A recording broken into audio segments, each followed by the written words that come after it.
I wanted to talk about something in this video that hasn't been talked about very much and offer some commentary and analysis.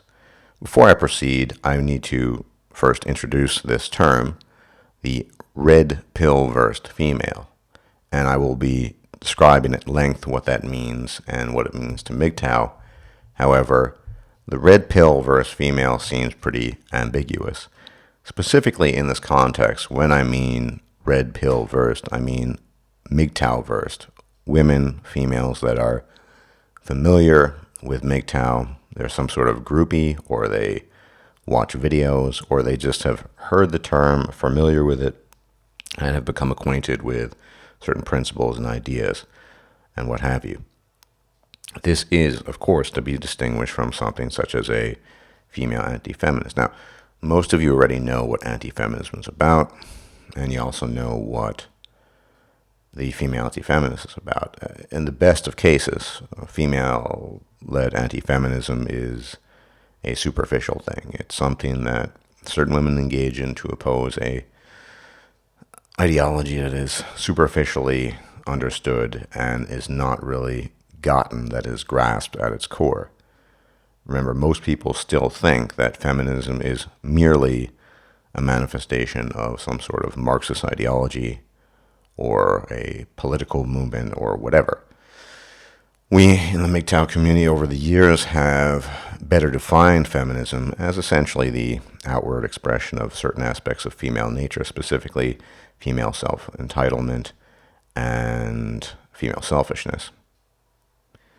Anti-feminists generally don't cover that. They just sort of debunk and cover the really superficial stuff. Arguments about the wage gap, arguments about rape statistics, etc. And all that's important to a degree, that's not really getting at its core. So when I'm talking about red pill-versed women or females, I'm not necessarily talking about female anti-feminists, because you can argue the red pill has many layers, but specifically, since I am a MGTOW content producer, I will be talking about the red pill in the context of MGTOW principles and ideas.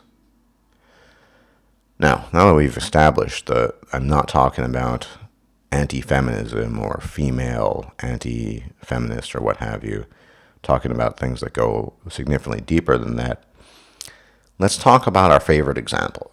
Now, it is true that Girl Writes What is an anti-feminist, but it would be hard to argue that Girl Writes What is not well-versed in the deepest sense of the word, in MGTOW principles, or even just red pill principles in general. She is an anti-feminist, she's an MRA, she's all of these things, but she's also very well versed in red pill knowledge and what have you. And she receives accolades for this, and I think to a large extent due accolades. They're warranted for the most part.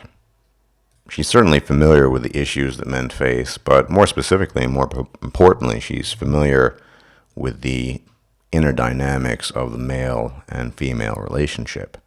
That is, how men and women interact and how vastly different they are. And I certainly respect Girl Writes What as a content producer, as a thinker, as a speaker, and even on a personal level, I like her. But over the years, of course, you see a kind of mass of men who somehow think that she is a kind of unicorn, a quote-unquote NALT. I can tell you from first-hand experience, from personal conversations with her, that she never would describe herself that way. She believes in AWALT. She doesn't believe in NALT. She doesn't think that, some women aren't hypergamous, for example. She's hypergamous herself, and she's described her hypergamy to me. So, despite the fact that I have respect for her, and I even like her on a personal level, I would never go out and say, well, NALT. So before I proceed and discuss further the notion of the red pill-versed female, or the MGTOW-versed female, I need to get out of the way this notion of AWALT and NAWALT. Now, NAWALT has been debunked many times. It's silly and it doesn't exist. Why? To use the acronym NAWALT to describe women is to say that they're not women. That's the fundamental problem here. We have to understand what we're talking about when people talk about AWALT or NAWALT. we're talking about female NALT or AWOL principles or ideas, we're talking about things such as hypergamy, reproductive self-interest, shit tests, etc. Given the fact that human females stem from a lineage of hundreds of thousands of years of successful female reproductive strategy, a strategy that was replicated over thousands of generations, and we end up today in the year 2015 with a current human female that seems, in air quotes, to display this behavior almost universally, there's no way that a woman's not going to have these behavioral characteristics and act upon them, right? Without that background of hundreds of thousands of years of hominid and human evolution, of obviously successful female reproductive strategy that had been replicated over thousands of generations of human and hominid females, you might be able to make the argument NALT. But because this reproductive strategy has been effective for women, and because it led to the presence of women today, it can only be argued that it would be present in every female among us. To claim otherwise is to say that they're not female, that they're not women. So if you're going to say NALT, then you're not talking about a woman. If you're going to say, well, look at this dog here, say not all dogs are like that, and you're talking about some very primal canine behavior, you might as well be talking about antelopes or deer or elephants.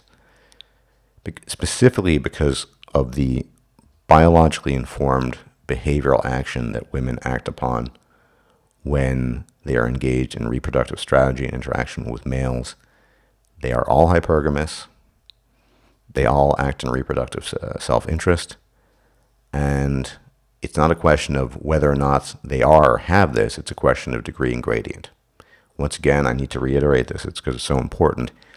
If this had not been a viable reproductive strategy, we would be seeing a different reproductive strategy. And because it has been viable for hundreds of thousands of years, it has replicated itself, and it is present in every female among us. So now that I got that out of the way, so no NALT, everything's AWOL. The real question is degree and gradient. How much hypergamy will a woman display? How much reproductive self-interest will she display? That can really come down to the individual, the quirks, the little things, social upbringing, as well as peer exposure, and the greater net that can enmeasure of society, social mores and what have you. And of course, up until comparatively recently, human female hypergamy had been relatively well contained. It's rampant now. And so this is probably a perfect example of what we see with degree. If you contain something, then you're not going to see it as much. It doesn't mean it's not present, right? It's still there. You're just containing it. That's not the same thing as eliminating it. So once again, female hypergamy and reproductive self-interest is the result of hundreds of thousands of years of successful reproductive strategy for hominid and human females. That's why all women are like that. And it's important to get that out of the way before I start talking about red pill versed women. I've seen this phenomenon on the rise, whether you want to call them MGTOW groupies or women sort of interested in MGTOW concepts, etc. There are more and more women I'm seeing all over the internet in particular, in basically every country, more or less, who are becoming familiar with red pill concepts and indeed becoming familiar with MGTOW and MGTOW principles and concepts. These are not the same things as anti-feminists. These are really a different animal in many regards, although they're still women, obviously. Now, one thing that these women might genuinely have is just sort of a almost cerebral intellectual interest in these things. Some of them might have that.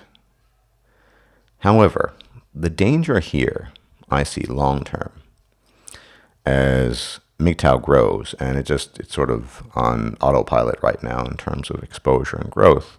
MGTOW ideas and principles, maybe not the best or the deepest ideas, but nonetheless, you're getting exposure. These ideas are getting exposure. Other people are going to come in contact with these ideas, and not just men. Women too. Now, in this context, the red pill can mean different things to different people. Specifically, it can mean different things to different sexes. The red pill to MGTOW in its core iteration is a deep explanation of female hypergamy, reproductive self-interest, and its oftentimes oppositional direction to male reproductive interest and male self-interest. That's really core, I think. That is to say, we have debunked many times this notion of perfect pair bonding, of sort of love, the eternal love bond, the forever harmonious relationship in male and female, and how we're perfectly complementary to each other, and blah, blah, blah, blah. Nobody who spent any time studying male and female human relations believes that crap. And more importantly, you don't need to spend too much time studying it. Just look at the divorce rates all over the globe. So this is pretty obvious. But what the red pill means to a man as opposed to a female, this is of critical importance, and it's a critical difference. To a man, red pill knowledge is empowerment. It is relieving him from a state of ignorance and nescience that he formerly dwelt in, and opening up a completely new world to him, a world that is, of course, devastatingly painful in some cases, and if not that, simply depressing and tends to drag you down, at least for a while. It's a revelation that can possibly destroy many men, and in some cases it does. Think of the blue pillar who spent decades laboring for his wife and children, only to find out that it was all just a hoax, a joke. He never mattered once, even though he probably internally realized that. He somehow got that, but he never wanted to utter the words to himself or even whisper them to himself. Yeah, he might end up taking his life. But for those who survive, it can be empowering, and eventually it's a ticket to freedom. No longer seeing the world with rose-tinted glasses, no longer seeing the world in a state of illusion. Because let's remember, the blue pill state of mind is a world where everything is just wreathed in illusion. You always have to read between the lines. Nothing is as it is. And though you pay attention to words, by their deeds shall you know them. Actions speak louder than words. The red pill, in its totality, and the knowledge it offers to men, allows them to see past that and opens up new doorways and new portals. Gives the man flexibility. Whatever he chooses to do, if he wants to date, if he wants to engage with females, he can do that. He can then do that in an empowered state of mind of red pill knowledge. If he thinks that it's just a bunch of bullshit, which I most often think it is, you just don't bother. What you choose to do with that knowledge thereafter, after the fact, that's up to you as an individual man. But the important thing is the red pill delineates certain qualities of females to the man. And some of those things, as I said, can initially be quite painful. The fact that women almost universally do not care about the plight and welfare and well-being of men. There are, of course, some exceptions. I said almost. Obviously, genetic kin can often be an exception. Women tend to care about their brothers. They, in most cases, care about their male offspring. They care about their fathers, etc. Maybe they care about their grandfathers to some degree. And that's a rule of thumb more than a hard rule, because we know that there are abusive siblings, abusive mothers towards sons, etc. However, all men outside of that are a means to an end. Now, in comes the notion of the red pill versed female. This woman is someone who understands these concepts, not just on a subconscious level. I mean, most women, they sort of understand what's going on, blah, blah, blah, blah. They actually understand what's going on. And some of these women might even be horrified at their own actions. Some might be. And they might seek to repudiate themselves in these actions. But they can't. Why? Because it's part of their nature. I'll give you an example. A couple of videos ago, I was talking about women using crying as an act of manipulation to get you to serve her needs. One woman left a comment on my video saying that she realizes it's manipulative, but she can't help it. It just happens. Autopilot, essentially autopilot. So even though a woman might be very familiar with these actions and identify them and correctly assess them in light of red pill knowledge, it doesn't mean she's going to be in control of them. Once again, women tend to be much less in control of their behavior than men. Men have a much greater capacity to regulate their biological drives and inclinations, and indeed destructive inclinations, by means of knowledge, specifically red pill knowledge in this case. Now, some of these women will be more conscious of this. Some of them will be less conscious of this stuff.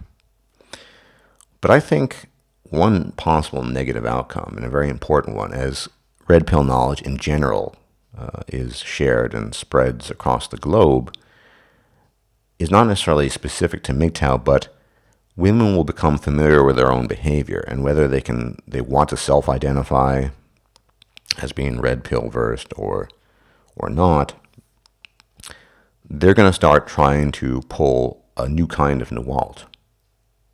They're going to start interacting with men, slowly but surely, and this is a long-term prediction I have, and say, well, look, I understand all this stuff. I understand female hypergamy, blah, blah, blah, blah. Many of them are going to say, but I'm not like that. I understand that. I know how to keep that in check, blah, blah, blah, blah. And this, you see, people in general, men and women, we react to incentives and disincentives. We react to the environment. We react to things going on around us. If a large share of men become acquainted with red pill knowledge, women are going to react to this by becoming familiar with red pill knowledge too. But what red pill knowledge and what being versed in the red pill for a female means is not the same thing as what it means to a man. To a man, this is really important to get, being well versed in red pill knowledge is empowering. It's possibly destructive in the initial stages, but then over the long term, it's empowering and it's liberating. And in the best of cases, it can lead either to some long-term state of contentment or at the very least equilibrium. To a woman, it is discovering some of her most destructive tendencies and her disregard for the other half of the human race. Now, some women might be then, at least temporarily, taken back and even disgusted with themselves, sort of, and then ask themselves questions and worry about blah, blah, blah, blah. And even if they do this, one needs to take all this with a grain of salt. Red pill knowledge to a man is empowering. Red pill knowledge to a female is disempowering. And what do I mean by that? The man uses red pill knowledge to lead a better life in its simplest expression. At the end of the day, that's what you do with the red pill. What can a woman do with red pill knowledge? Nothing. In fact, red pill knowledge denudes the woman of her allure, of her power, and generally speaking, of her ability to manipulate the man. So a woman well versed in red pill knowledge is taking that red pill in, swallowing it, if you will, from a completely different angle, with completely different consequences. It's essentially a completely different medication with completely different side effects. And in interacting with men, of course, this is going to be the tricky thing. Because many of these women are going to say, well, I know what it's like. I understand red pill things. I understand female hypergamy, blah, blah, blah. I'm really not like that because I can actually go into depth and describe these things. And men, many men, because we have to face the reality here. Most of us are going to be plagued with an eternal weakness. Combination of biology and the social conditioning ultimately derived from biology. This desire to seek out female companionship, this desire to want to be in the company of women. Not because they offer us some fantastic intellectual insight, not because they offer us some great company and the sense of camaraderie, for no other reason than sexual access and that what some men describe as a nigh mystical feeling of female touch. That's all they're offering, but men still crave that, and I even have moments of weakness where I feel a kind of craving for that, and then I go back and I'm able to shake some sense into myself, but this is going to be forever present in the male. I don't think it completely disappears, ever. So, women who are well-versed in red pill knowledge, once again, this is disempowering to them. They will try to turn it into something that is strategically beneficial to them. Say, I'm familiar with these things. And it's very tempting when you encounter a female, and I've encountered a few, who you encounter a female and you can talk about these concepts, and it's kind of like the old tag, oh, we have things in common. We have common interests. But this isn't just a common interest. She understands the deepest, darkest depths of human nature, specifically human female nature. The important thing here, to reiterate, I've said this many times, the distinction between realization and internalization, and the fact that understanding does not necessarily facilitate change. And in this case, it cannot. One cannot repudiate one's own biology. You cannot completely turn it off like a switch. No one is capable of that. Just as the digestion of the red pill for the man is a slow and long process, for a woman it could be just as slow and long, but it's not something that's going to, this understanding she has is not something that's going to facilitate an actual biological change. And she might even convince herself that, yeah, she's different because she understands this. But she's still, when she interacts with men, she's still going to do the shit tests. She's still going to be hypergamous. And she's still going to be incapable of viewing you as a human being.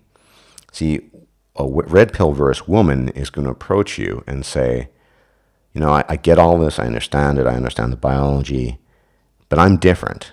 And one of the most important things she's going to say to you is, I'm different because I care about you as a person. I see you as a human being. You're not just there to do stuff for me. I want to make sure you feel good and you feel comfortable as a human being because your personhood matters. And she might even actually believe that. She might believe her own words, but you should never believe that. Because to claim that is to claim that she's not a woman. A woman who approaches you and says, well, I value you as a person, I care about you as a person, blah, blah, blah, blah. Like I said, women are very good at convincing themselves of certain things. And then she might even have convinced herself, but you should never let yourself or allow yourself to be convinced by those words. Women are biologically hardwired to not view men as people. Rollo Tomasi uses the useful term opportunistic love. I don't like using the term love at all. I'd like to abandon it completely in favor of something else. Another topic for another day. But for now, he uses the term opportunistic love. Conversely, he uses the term idealistic love. Once again, don't like the term love for men. That is sort of the projection that men put onto women of them being figures of salvation, kind motherly figures, blah, blah, blah, blah, and so on and so forth. Now, a woman claiming that she values you as a person which is essentially idealistic love, is claiming that she's not a woman. She is repudiating her womanhood, the fact that she's a female. Now, I would say if it walks like a duck and quacks like a duck, it's a duck. And if it has a vagina and secondary sex characteristics, it is a woman. No question about that. And once again, women can convince themselves that they're not doing this. They're very good at that. It doesn't mean that they're not doing it. So the trick here is to navigate past a potential woman who is well versed in red pill knowledge, understanding what red pill knowledge means to a man, empowering, versus understanding what red pill knowledge is to a woman, disempowering. It takes away from their ability to control and takes away from their ability to be reproductively successful with a man, because she's putting her in a disadvantage. And coming up with an excuse or basically a self-inflicted delusion that she cares about you as a person because she's swallowed the red pill, this is about as much poppycock as you can get. Because to claim so is to claim that she's a NALT, and we know that NALT doesn't exist, because to say a woman is NALT is to say she's not a woman, and if she looks like a woman and hasn't had any surgery, she's probably a woman. And there's a real danger here, because the trend, as I stated in my last video, is just women are becoming increasingly repellent to men. We're very easily capable of overlooking their physical allure and looking at the ugliness of their metaphorical souls and their behavior, which is oftentimes morally repugnant. And then we say to ourselves, we just don't want anything to do with this. But along comes a quote-unquote new type of woman, right, who says, well, I'm well-versed in red pill knowledge. I follow MGTOW videos. I've watched Barbarossa stuff, blah, blah, blah, blah. I've seen the depth and the pain of men's hearts because I've watched Spetsnaz videos or whatever, right? And then she says, and I care about you as a person. Now, if this woman is not your sister, your mother, or your daughter, she's lying. She's lying to herself, and she's lying to you.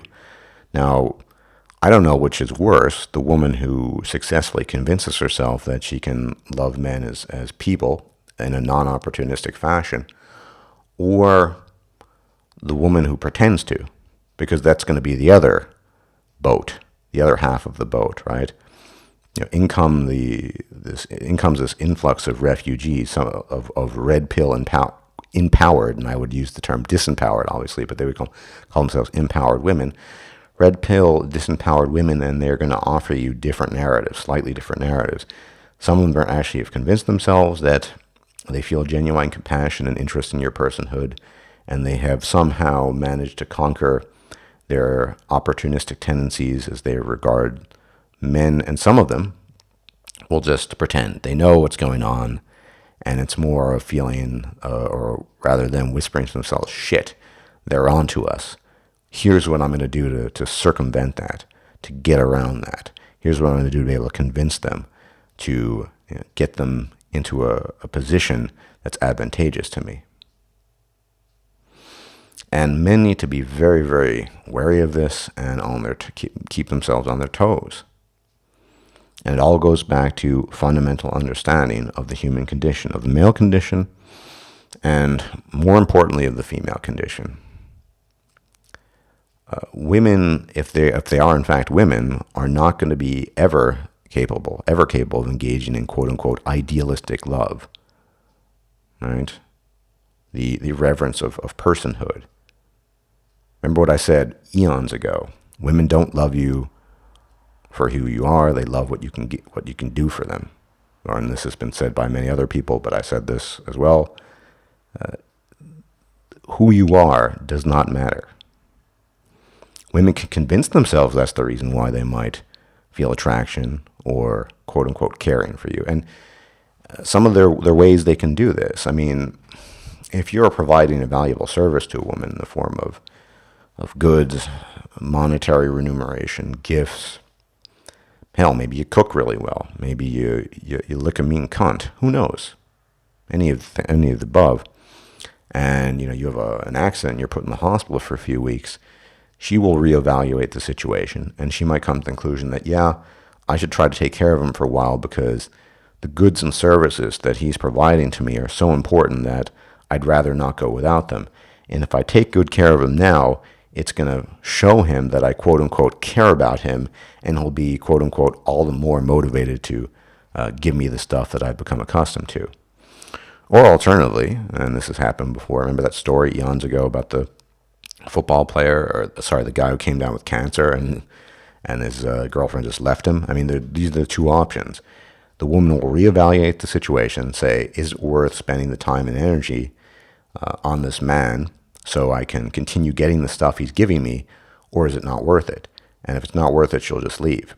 And if it is worth it in her estimation, she'll do this in the conviction that by helping this man out, by showing that she quote-unquote cares about him in his sickened state, this is only done in the hopes of once again receiving gifts and, in fact, even more care and even greater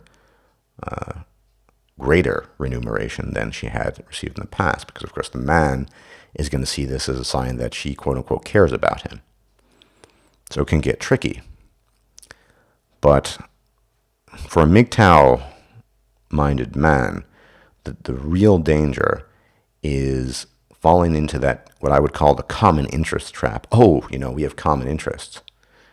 Now, once again, I've mentioned that if I ever were to deal with a female, she'd have to be a gamer. And it's not because we need to have this common interest. It's because I need her to shut the fuck up, and I don't want to listen to her fucking yapping and nagging if I want to game. It's not because we have a common interest. It's just one way of shutting down her fucking nagging and her being annoying. But the red pill common interest can be, seemingly quite profound. An interest in evolutionary psychology and human biology, blah, blah, blah, blah. But it needs to be qualified by something. So a woman who is well-versed in red pill knowledge, if she tells you that she's not like that because she has red pill knowledge, she's lying. And she's either lying to herself or lying to you or tricking you and not lying to herself. She's just trying to play games. On the other hand, a red pill versed woman like Karen Strawn, Girl Writes What, who says, I'm red pill versed and I am like that, is at least being fucking honest. Give credit where it's due. And in that particular case, she might be more willing to at least mitigate her opportunistic perception of you as a male. That is not to say she'll never look at you as a human being, but she might be willing to put some of that in check of her own free will and accord, just because she acknowledges that women are AWOL and that she's just like that too. However, as I said, most red pill versed women, and they're increasing numbers. I see them all over the place. Comments just yesterday in the hangout I did with Barbarossa, Nico, TFM, and Doom Rules. There was I think it was American expat in the comment section telling everyone how she doesn't get along with women and how she loves men and blah, blah, blah. I mean, this is what I'm talking about. This kind of thing. I've been seeing them pop up here and there all over the internet, in MGTOW video comment sections, on blogs, on forums. Women who claim they get it, right? It's really important that men not fall for this, in the sense that when women say they get it, they get that the red pill is incredibly disempowering to them because it's empowering to men. And men cannot fall for the claim that women who get this are somehow not part of the categories that human biology has created for us. Right? It's in some sense, it's the same trap as these guys who drop their jaws and start drooling at female anti-feminists. But the female anti-feminism thing, it's a lot more superficial, right? No one of these people, not a single one of them, with the possible exception of Girl Writes What, identifies feminism as it actually is. That is, the outward projection and externalization of female self-entitlement and selfishness. But as far as the more intimate interpersonal stuff is concerned, red pill-minded men run a real risk to be taken by the whole common interest phenomenon of red pill knowledge and human biology and how it all interacts, by thinking that these women, in having swallowed the red pill and been disempowered, think that, yeah, they're going to act differently. They're going to view me as a human being rather than as a human doing, as the late man-woman myth has always put it. This is really, really tricky. It can be very deceptive. And I'll say on a final note, you will never, ever, ever be a human being to a woman unless you're genetically related to her. And even that is a rule of thumb rather than a hard rule. If you're not genetically related to a female, you will always be a means to an end and nothing more. It doesn't mean that you can't have fun with a girl. It doesn't mean that you can enjoy her company. It just means that this must be forever borne in mind, that you are a means to an end. And when the benefits to her are no longer present as far as her perception is concerned, she will end that association. End of story. And that doesn't matter if she's red pill versed or not. But the trick here is to understand that, and this is the final time I'll say this because it's so critical and so crucial to state, a woman who claims that she is red pill versed, understands the male plight and male well-being and is concerned for male well-being, is either lying to herself, not lying to herself and trying to trick you, and you should fall for neither. You should not believe her because there's just no evidence for that. Because we stem from hundreds of thousands of years of hominid and human female evolution, reproductive strategy that has been successful and has replicated the physiology and this behavioral phenomenon in the human female because it has worked so well. And if a human female exists, it means that she's going to possess this as well. End of story.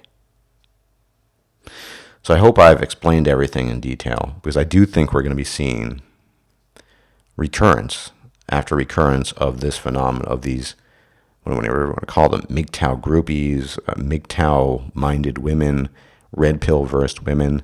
Important is to understand the difference of empowerment, that is the empowerment of the red pill for men, the disempowerment of the red pill for women, and the new strategies that women are going to develop as red pill knowledge spreads and they become more and more consciously familiar with their own behavior. They will not try to mitigate that. They're going to either convince themselves of something and not even believe it, or just try to outright lie and trick other people, specifically men, about this. And we cannot allow ourselves to fall for that. Once again, there's nothing wrong with dealing with women, with dating with them, but there is something fundamentally wrong with projecting your ideals, your idealism onto women. Women will never, quote-unquote, love you the way you, quote-unquote, love women. That would mean that they were men. And once again, walks like a duck, quacks like a duck, it's a duck.